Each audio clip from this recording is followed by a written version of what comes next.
말씀을 회복하는 후대입니다.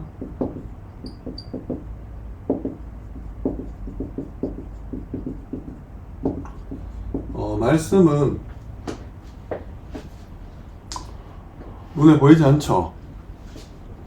근데 우리 인생을 살아가면서 이 말은 굉장한 힘이 있습니다. 말 때문에 사람이 만나기도 하고 헤어지기도 하고, 속담에 말 한마디에 천냥빚을 갚는다라는 말도 있죠. 근데 이 사람의 말이 아니라 하나님의 말씀이지 않습니까? 그래서 결국은 우리 신앙생활도 하나님이 말씀하시고 우리가 믿고 하나님 그걸 성취하시고 우리가 증거하고 이렇게 말씀 안에서 우리가 이제 살아가고 있죠. 모든 것들은 이 말씀 속에서 일어납니다. 그래서 이 말씀의 능력, 먼저 말씀이 요한복음 1장 1절에 곧 하나님이라고 했어요. 하나님께서 말씀으로 모든 것을 또 창조하십니다. 그래서 우리 인간도 하나님의 말씀으로 지어졌죠. 그래서 이 지구 자체가 말씀으로 지은 바 되었기 때문에 그렇다면 지금도 하나님은 말씀을 주시고 계시고 이 말씀을 성취시킨다 했을 때 우리가 어떻게 신앙생활을 해야 되며 또 어떻게 이 말씀을 받고 이거를 이제 성취하는 일에 쓰임 받을지에 대한 고민들, 그리고 연구들, 또 집중하는 시간들, 이런 것들이 필요하죠. 그래서 이 말씀 안에 생명과 빛이 있다. 요한복음 1장 4절부터 9절에 보면 쭉 나오죠. 말씀이 육신을 입은 게 곧 예수 그리스도예요. 근데 이 세상에 왔는데 깨닫지 못한다고 되어 있지 않습니까? 그래서 말씀이 들어가는 곳마다 이 살아나는 왜 에스겔서 47장에 나오는 성전에서 흘러나온 물이 발목으로 무릎으로 허리까지 사람이 건널 수 없는 강이 되었는데 이 강이 흘러들어가는 곳마다 이렇게 모든 만물이 솟생케 되는, 다시금 살아나는, 황무지가 이제 꽃이 피는, 열매를 맺고 약재가 되고, 하여튼 말씀이 들어가는 것보다 살아나요. 그렇다면 나에게도 마찬가지죠. 말씀이 나에게 임하는 것. 그 예레미야가 시대 뜰에 갇혔을 때 여호와의 말씀이 두 번째 임하니라.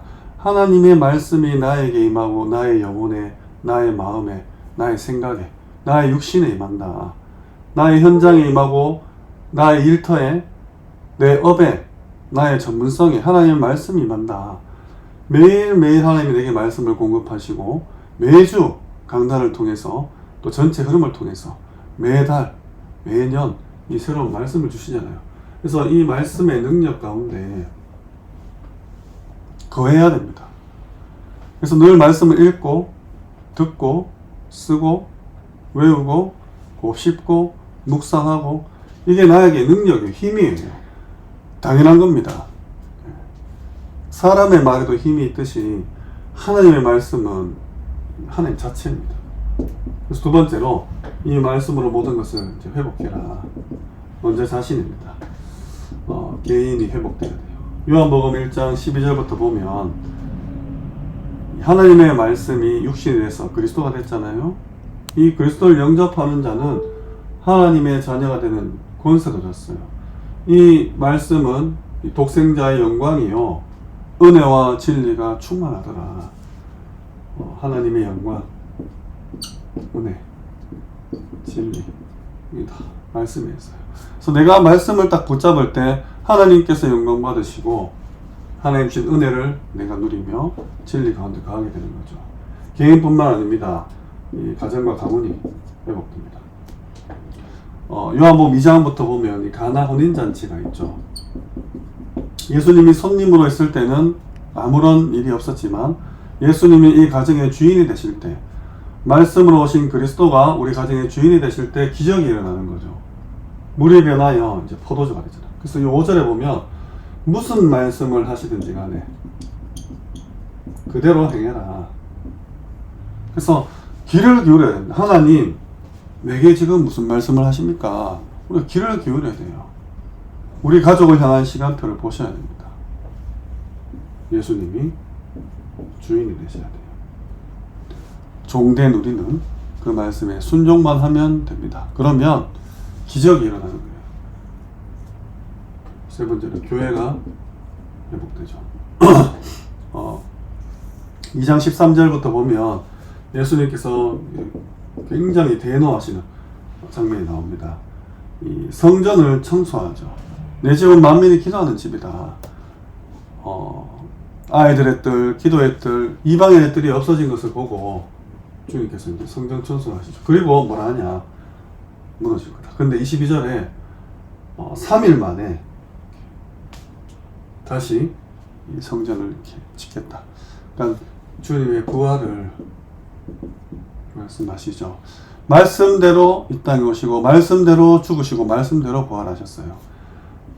여기 22절에 보면 부활한 후에야 제자들이 이 말씀을 기억하더라, 믿었더라 되어 있어요. 근데 우리 지난 시간 누가복음 살펴봤듯이 그 믿는 과정도 쉽지 않았죠. 영안이 어두워서. 어쨌든 이 말씀은 나와 가정과 교회와 이 현장 전 세계를 살리는 하나님의 능력입니다. 생명의 빛, 능력의 빛, 창조의 빛으로 말씀이 들어가는 곳마다 살아나는 역사가 있어요. 그래서 이 말씀을 회복하셔야 됩니다. 그러면 결론으로 말씀을 받으면 우리가 아멘으로 화답하죠. 그 속에서 이번 주간에 받은 그 미션을 찾아내셔야 돼요. 다시 말해서 이제 실천사항이죠. 하나님의 말씀을 아멘으로 화답하고 이번 한 주간 이 말씀을 붙잡고 내가 도전해야 될 것들을 찾아보는 거예요. 그래서 우리 이제 계속 오랜 기간 이 실천사항 찾기 해왔지 않습니까? 아주 사소한 거, 작은 거, 심지어 엉뚱한 거라도 말씀을 붙잡고 한번 실천사항을 정해보자는 거예요. 하나님이 어떻게 역사하시는지, 내가 언제 할 것인지, 어디서 할 것인지, 어떻게 할 것인지,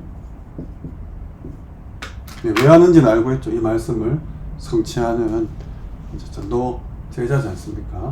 그래서 이 말씀을 하고 난 뒤에 응답 반드시 기록으로 남기셔야 돼요. 하나님의 말씀을 받은 그것도 우리가 노트에 쓰지만 이걸 붙잡고 내가 어떤 기도를 할 것인가, 어떤 미션을 실천해 볼 것인가, 어떤 응답이 왔는가를 기록하는 거죠. 이게 쌓이면 어마어마한 유산이 됩니다. 자녀에게 물려줄 수 있는 최고의 그 축복된 증거 자료죠. 내가 이 말씀을 붙잡고 이렇게 기도하면서 이렇게 응답을 받아왔단다. 그냥 하루, 일주일 이게 아니라 교회 속 이 여정들을 보여줄 수 있다면.